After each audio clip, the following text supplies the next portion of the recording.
Hi friends, welcome to my channel. ఈ రోజటి video చాలా ఇంట్రెస్టింగ్గా ఉందండి. వీడియోని ఎక్కడ స్కిప్ చేయకుండా ఎండ్ వరకే చూసేయండి. శారద, పూర్ణి ఇద్దరు భూమి గురించి మాట్లాడుకుంటూ ఉండగా వెనకాల నుండి వచ్చిన గగన్ ఏంటి ఈ డిస్కషన్ అని అడుగుతూ ఉండగా పూర్ణి గగన్ని పైనుండి కింది వరకు చూస్తూ అది సరే కానన్నయ్య, నువ్వేంటి ఇంత టిప్ టాప్గా రెడీ అయ్యావు అని కొంటగా అడుగుతూ ఉండగా పూర్ణి చెవుని మెలిపెట్టి టాపిక్ని డైవర్ట్ చేయకు, ఏదడిగినా సూటిగా సమాధానం చెప్పడం నేర్చుకో అని అంటూ ఇంకా చెవిని మెలిపెడుతూ ఉండగా అమ్మా అన్నయ్య వదిలే అని అరుస్తూనే చెప్తూ ఉంటుంది.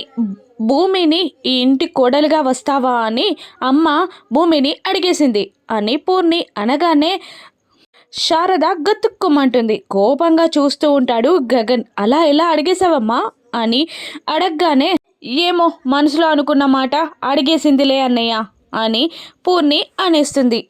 మరి ఏం ఆన్సర్ చెప్పింది అని గగన్ అంతే ఆతృతగా శారదాని పూర్ణిని అడుగుతూ ఉండగా ఏమోరా ఏమీ సమాధానం చెప్పలేదు అని శారద డల్గా చెప్తూ ఉంటుంది. మీకు ఏం చెప్పలేదా అని గగన్ నోరు జారుతాడు. ఇక పూర్ణి శారద ఇద్దరు గగన్ని అదో రకంగా చూస్తూ ఇలా అంటుంటారు. నీకు ఏం ఆన్సర్ చెప్పలేదా అంటే నువ్వు అడిగావా అన్నయ్య అని పూర్ణి అనగానే నేనెందుకు అడుగుతాను, మీరిద్దరు అడిగారు కదా, మీ ఇద్దరికి చెప్పలేదా అన్నానంతే. అయినా నాకు పనుంది, నేను ఫంక్షన్కి వెళ్ళాలి అని అంటూ గగన్ అక్కడి నుండి తప్పించుకొని పారిపోతాడు. ఇక పూర్ణి ఎలాగైతే ఏంటమ్మా, నీ మనసులోని మాటని అన్నయ్యకి భూమికి ఇద్దరికి చెప్పేశావు. ఏమో నీ మనసులోని కోరిక నెరవేరొచ్చేమో, నీ కోరిక వల్లే వాళ్ళిద్దరి మధ్యలో ప్రేమ పుట్టొచ్చేమో అని అంటూ ఉంటుంది పూర్ణి.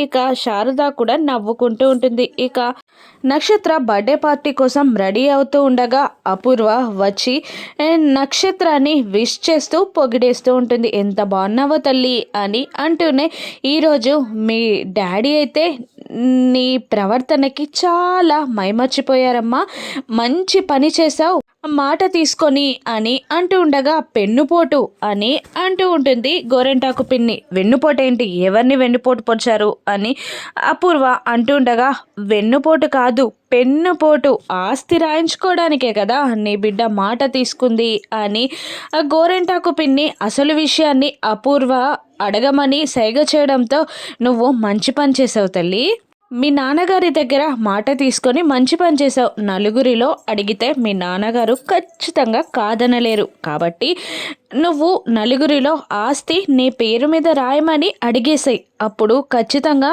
నీ మాట వింటారు అని అపూర్వ అంటూ ఉండగా ఒక్క నిమిషం టెన్షన్ పడుతూ నక్షత్ర ఇలా అంటుంటుంది. అది మమ్మీ, అది నేను ఆస్తి కోసం కాదు డాడీని మాట అడిగింది అని అనగానే అపూర్వ షాక్ అవుతూ ఉంటుంది. అపూర్వతో పాటే గోరెంటాకు పిన్ని కూడా షాక్ అవుతూ ఉంటుంది. ఏంటి ఏమంటున్నావు అని అపూర్వ అడుగుతుండగా అవునమ్మా నిజంగానే నేను వేరే దానికోసం మాట తీసుకున్నాను అని అంటూ ఉంటుంది నక్షత్ర. ఇక అపూర్వ దేనికొచ్చి అని అడుగుతుండగా అది అమ్మ సర్ప్రైజ్ అని చెప్పాను కదా, సాయంత్రం పార్టీలో చెప్తానులే అని అంటూ ఉంటుంది నక్షత్ర. ఇక నక్షత్ర అప్పుడు చెప్తుండగా గగన్ని తలుచుకుంటూ ఉంటుంది. దాంతో నక్షత్ర బుగ్గలు ఎర్రగా మారతాయి. నక్షత్ర ఫీలింగ్స్ని పసిగట్టిన గోరెంటాకు పిన్ని ఒక్క 4 అడుగులు అపూర్వాని పక్కకి లాగేసి నాకేదో అనుమానంగా ఉందమ్మాయి, మొన్న కార్డు తీసుకున్నప్పుడు కూడా ఎవరికోసమైనా షాపింగ్ చేయొచ్చా అని అదో రకంగా అడిగింది, ఇప్పుడు వాళ్ళ నాన్నగారి దగ్గర మాట తీసుకుంది, అది ఆస్తి కోసమా అంటే కాదంట, వేరే దానికోసమంట, సర్ప్రైజ్ అంట. నాకు తెలిసి ఇటువంటి ప్రవర్తన అయితే ప్రేమలో పడిన అమ్మాయే చేస్తుంది, అంటే ఖచ్చితంగా నక్షత్ర ప్రేమలో పడి ఉంటుందమ్మాయి అని అంటూ ఉండగా కోపంగా చూస్తూ ఉంటుంది అపూర్వ. నిజంగానే నేను చెప్పేది నమ్మకపోతే నీ బిడ్డనే అడుగు, ఖచ్చితంగా ప్రేమలో పడిన అమ్మాయిలే ఇలా ప్లానింగ్ చేస్తారు, ఒక్కసారి అడుగు అని అంటూ వేళ్ళు చూపించగానే గోరెంటాకు పిన్నిని వేళ్ళుని విరుస్తూ కోపంగా నక్షత్ర దగ్గరికి వచ్చి ఏంటి మేము మాట్లాడుకున్నది అంతా వినేసావు కదా, పిన్ని చెప్పింది నిజమేనా, నువ్వెవరినైనా ప్రేమించావా అని అంటూ ఉండగా నక్షత్ర మనసులో అమ్మో అమ్మేంటి ఇంత ఫైర్ అవుతుంది, ఇంత కోపంగా ఉంది, ఇప్పుడు చెప్పేస్తే నన్ను చంపేస్తుందేమో అని అనుకుంటూ అది అమ్మా అమ్మా అని అంటూ ఉంటుంది. నేను చెప్పాను కదా అమ్మాయి, బుగ్గలు ఎర్రబడ్డాయి చెప్పడానికి తటపటాయిస్తూ ఉంటుంది. నేను చెప్పిందే నిజమేమో, ఎవరో అడుగు, ప్రేమలో పడిందేమో ఖచ్చితంగా తెలుసుకో అని మళ్ళీ గోరెంటాకు పిన్ని అంటూ ఉండగా, పిన్ని చెప్పింది నిజమేనా చెప్పు, వాడెవడు, నిజమేనా చెప్పు, చెప్పమంటున్నానా అని అపూర్వ 4-5 సార్లు నక్షత్రాన్ని బెదిరించగానే అప్పుడే అక్కడికి వచ్చిన శరత్చంద్ర అపూర్వాని నక్షత్రాన్ని మార్చి మార్చి చూసి ఏమైంది అని అడిగేస్తాడు. ఇక అపూర్వ అది అది బావా ఏం లేదు, ఇంత ఫేమస్ డిజైనర్ని పెట్టి డ్రెస్ డిజైన్ చేయించాను కదా, ఎలా ఉందని అడిగితే సమాధానం చెప్పట్లేదు, అందుకే అడిగానంతే అని అంటూ ఉంటుంది అపూర్వ మాట మారుస్తూ. దానికి అంతలా కుప్పడాలా అని అంటూ నక్షత్ర దగ్గరికి వచ్చి ఒక్క నిమిషం కోపంగా చూసి మళ్ళీ సిచ్యువేషన్ని నార్మల్ చేయడానికి, నీకు ఈరోజు బర్త్డే గిఫ్ట్గా ఏం తెచ్చానో తెలుసా అమ్మా అని అంటూనే, ఈరోజు నువ్వు పూజ చేసిన విధానం, నీ ప్రవర్తనలో మార్పు నాకు చాలా సంతోషాన్ని ఇచ్చాయమ్మా అని అంటూ 2 డైమండ్ నెక్లెస్లు ఉన్న బాక్స్లని అక్కడ పెట్టి ఒక డైమండ్ నెక్లెస్ని నక్షత్రాకి చూపిస్తాడు శరత్చంద్ర. డైమండ్ నెక్లెస్ డాడీ అని సంబరపడిపోతూ ఆ నెక్లెస్ని చూసి ఆశ్చర్యంగా ఫీల్ అవుతూ ఉంటుంది. ఇక అపూర్వకి నక్షత్ర డైమండ్ నెక్లెస్ ఇవ్వగానే, డైమండ్ నెక్లెస్ కదా అని అంటూ ప్రేమగా నక్షత్ర మెడలో వేస్తుంది అపూర్వ. చాలా బాగుంది అని పొగిడేస్తూ ఉంటుంది. ఇక థ్యాంక్ యూ డాడీ అని అంటూ గుండెలపై వాలిపోతుంది నక్షత్ర శరత్చంద్ర పైన. ఇక మరోవైపు బిందుని ఇందు డ్రెస్లు వేసుకోమనగానే ఆ డ్రెస్ వేసుకున్న బిందు ఏడుస్తూ ఉంటుంది. అది చాలా చెండాలంగా ఉంటుంది, బుడబుట్టలు దానిలాగా కనబడుతూ ఉంటుంది బిందు. దాంతో ఏడుస్తూ ఉండగా మీరా ఓదారుస్తుంటుంది. ఏం కాదే బాగానే ఉన్నావు అని అంటూ ఉండగా వాళ్ళ నాయనమ్మ అక్కడికి వస్తుంది. నేను ఈ డ్రెస్లో ఎలా ఉన్నాను చూడు నానమ్మ, అమ్మ ఇలాగే బాగున్నామంటుంది అని అంటూ ఉండగా, ఈ ఇంట్లో నేను ఏమైనా మనిషిలాగా ఉన్నానా, 3 పూటలు తినే జంతువులాగే ఉన్నాను, ఈ ఇంట్లోకి వచ్చినప్పటి నుండి నా మాటకి వాల్యూవే లేకపోయింది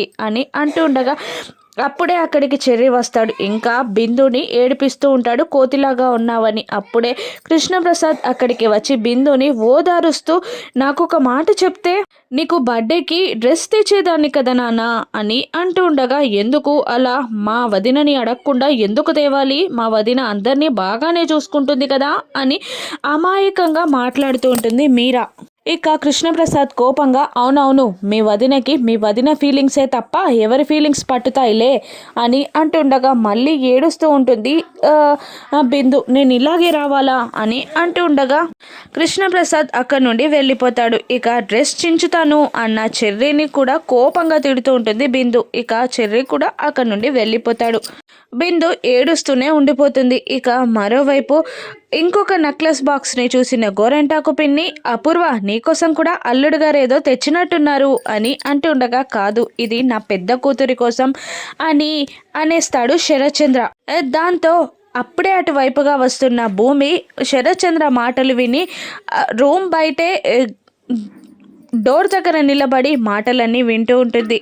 పెద్ద కూతురి కోసం అనగానే నక్షత్ర అపూర్వ ముఖాలన్నీ మాడిపోతూ ఉంటాయి. ఇక అపూర్వ గోరెంటాకు పిన్నికి సైగ చేయడంతో, అంటే వస్తుందా రాదా అని తెలియని కూతురి కోసం ఇప్పుడే నెక్లెస్లు కొన్నావా అని అంటుండగా శరత్చంద్ర కోపంగా చూసి, నా శోభ బ్రతుకున్నప్పుడే అబద్ధం చెప్పలేదు, దేవుని పాదాల దగ్గరికి చేరినాక ఎందుకు అబద్ధం చెప్తుంది, ఖచ్చితంగా నా కూతురు ఎప్పుడో ఒకప్పుడు వస్తుంది అని శరత్చంద్ర అంటూ ఉండగా, అంటే నాకన్నా మీ పెద్ద కూతురే ఎక్కువనా అని నక్షత్ర అడిగేస్తుంది. మంచి ప్రశ్న అడిగావమ్మా, నిన్ను పుట్టినప్పుడు నేను ఎత్తుకున్నాను, గోరు ముద్దలు తినిపించాను, కానీ నా కూతురు వీటికి నోచుకోలేదు, ఎన్ని కష్టాలు పడిందో, ఏం తిని పెరిగిందో అని కన్నీళ్లు పెట్టుకుంటూ ఉండగా పెద్ద కూతురిపై ఉన్న ప్రేమని శరత్చంద్ర చెప్తుండగా భూమి కూడా ఏడుస్తూ ఉంటుంది. ఇక పార్టీ ఎలా జరగనుందో రాను ఎపిసోడ్స్లో చూద్దాం. Thank you for watching.